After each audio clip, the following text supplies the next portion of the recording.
বাংলাদেশের সিনেমা ইন্ডাস্ট্রিতে কলকাতার অভিনেত্রীদের উপস্থিতি নতুন কিছু নয়, তবে সাম্প্রতিক সময়ে কলকাতার অনেক তারকাই ঢাকায় সিনেমার প্রতি আগ্রহ দেখাচ্ছেন। এর মূল কারণ কলকাতার সিনেমা ইন্ডাস্ট্রিতে কাজের সংকট, যা অনেক শিল্পীকে বাংলাদেশের দিকে আকৃষ্ট করছে।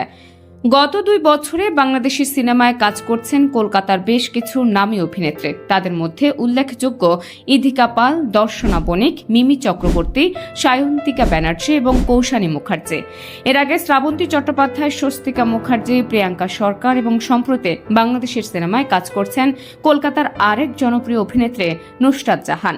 ভারতীয় গণমাধ্যমকে দেওয়া এক সাক্ষাৎকারে তিনি জানিয়েছেন বাংলাদেশের সিনেমার প্রতি তার আগ্রহের কথা। শাকিব খানের সঙ্গে তার অভিনীত বরবাদ সিনেমার একটি আইটেম গানের শুটিং হয়েছে মুম্বাইয়ে। নুসরাত বলেছেন, ভবিষ্যতে সুযোগ পেলে তিনি আরও বাংলাদেশি সিনেমায় কাজ করতে চান। উল্লেখ্য, নুসরাত এর আগে 2018 সালে শাকিব খানের সঙ্গে নাকাব সিনেমায় কাজ করেছিলেন। শুধু কলকাতা নয়, বলিউডের তারকারাও ঢাকায় সিনেমায় কাজ করছেন। সম্প্রতি একটি বাংলাদেশের সিনেমায় অভিনয় করেছেন বলিউড অভিনেত্রী সোনাল চৌহান। এমন উপস্থিতি দুই দেশের বিনোদন জগতের মধ্যে একটি মেলবন্ধন সৃষ্টি করছে। কলকাতা ও ঢাকার ইন্ডাস্ট্রির মধ্যে এই সহযোগিতা শুধু বাণিজ্যিকভাবে নয়, শিল্পের বিনিময় হিসেবেও গুরুত্বপূর্ণ। এটি দুই দেশের চলচ্চিত্র সংস্কৃতিকে সমৃদ্ধ করছে এবং শিল্পীদের জন্য নতুন দিগন্ত উন্মোচন করছে।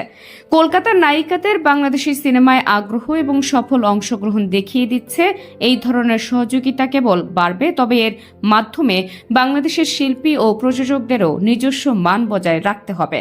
ঢাকায় সিনেমা এখন আন্তর্জাতিক মানে পৌঁছানোর চেষ্টা করছে, যেখানে কলকাতার শিল্পীদের অংশগ্রহণ একটি গুরুত্বপূর্ণ ভূমিকা পালন করতে পারে। কলকাতার তারকাদের ঢাকায় সিনেমায় কাজ করা নিয়ে দর্শকদের মধ্যে আগ্রহ যেমন বাড়ছে, তেমনি সমালোচনাও রয়েছে।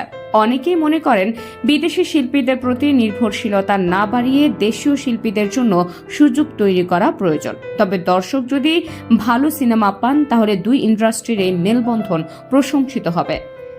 ঢাকায় সিনেমায় কলকাতার তারকাদের অংশগ্রহণে নতুন সুযোগ ও চ্যালেঞ্জ নিয়ে এসেছে। এই সহযোগিতা দুই ইন্ডাস্ট্রির জন্যই ইতিবাচক। ভবিষ্যতে এই সম্পর্ক আরও দৃঢ় হবে বলে আশা করা যায়।